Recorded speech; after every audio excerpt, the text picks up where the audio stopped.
Living a life of understanding that creativity is an addiction. Unplugged because we will always say yes to creativity. Totally Uncut because we all make mistakes. So turn it into a tool. This is Arroe Unplugged. Because I've been a daily writer for 29 years, I don't know what it's like to be in your shoes. I mean, what must it be like to wake up on a new morning and not have to jump into an uncharged moment of creative writing? No matter what mood I'm in, I still have to write because nothing happens in my day until there's been a moment of writing. Mentally, it clears up my thinking patterns while putting the heart in a place of rebirth. Sadly, each and every one of us, you, me, your neighbors, your parents, we're all creatures of habit, which means many of our moods and moves are a repeat of actions and reactions, which is why writing is so important to me, to help clear the mind's path so there can be a seed planted in a new season. It's when the body aches that we find reason to step back, to go to where we know, which I believe becomes the excuse to never reach through what's keeping us back. Yet, we'll complain about it, to say nothing ever changes. It has roots in our daily habits.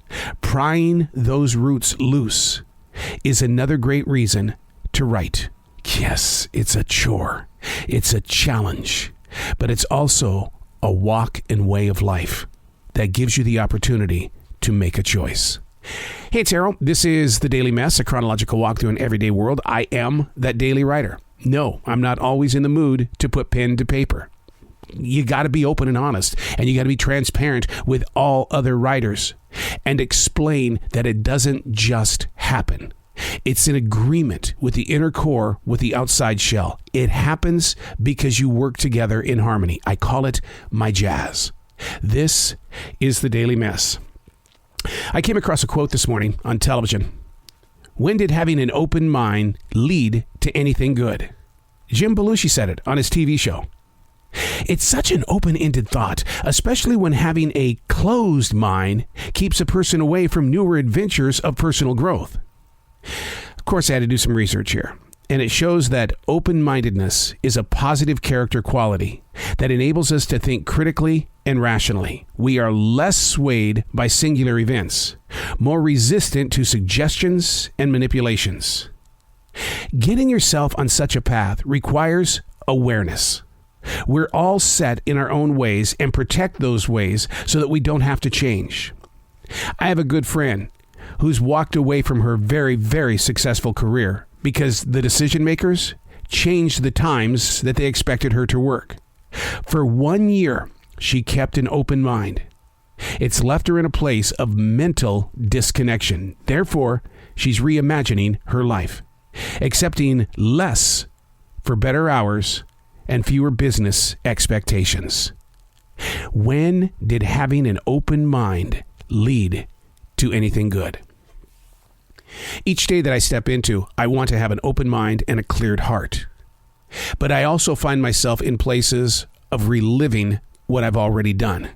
The same habits, the same ideas, but maybe with a little twist here and there. You could go through my defrag journal and you're going to see a pattern of the way that I think. But I utilize the strength of that pattern so that I can go in there and say, look, you keep doing the same thing. Let's change this up. Let's go this direction. Let's go that direction. I use excuses to shape my day. Just like we're doing this Swedish death cleaning. There was an 84% chance of rain in the forecast yesterday. We were supposed to do the Swedish death cleaning, taking things to the city dump. But because that weather forecast said there's an 84% chance of rain, the stuff that we would have put in the back of the Ford F-150, it would have been drenched. It would have been difficult to put into the dump. You know what happened? It didn't rain.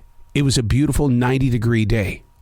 So today I feel that angst, that disappointment in the reasons why I allowed an excuse to get in my way. I should have known by 11 a.m. yesterday it wasn't going to rain. It doesn't take too long to take the trash that you've created in life and put it in the back of an F-150 and take it to the city dump. When did having an open mind lead to anything good? I've had broadcast companies that have come after me. They want me to be a part of their creative teams, to help them go and be lifted through this internet-driven world. I get to the meetings and I don't have an open mind. I'm completely closed in because I'm set in my way. Why? Why are we this way? How can we challenge ourselves to be in that place of open-mindedness, a positive character quality that enables us to think critically and rationally? We are less swayed by singular events, more resistant to suggestion and manipulation. Open-mindedness. Are you challenged by it? Or are you so set in your ways that it's like, I think with an open mind, I just don't react with an open mind? I'm Arroe, and that's the Daily Mess.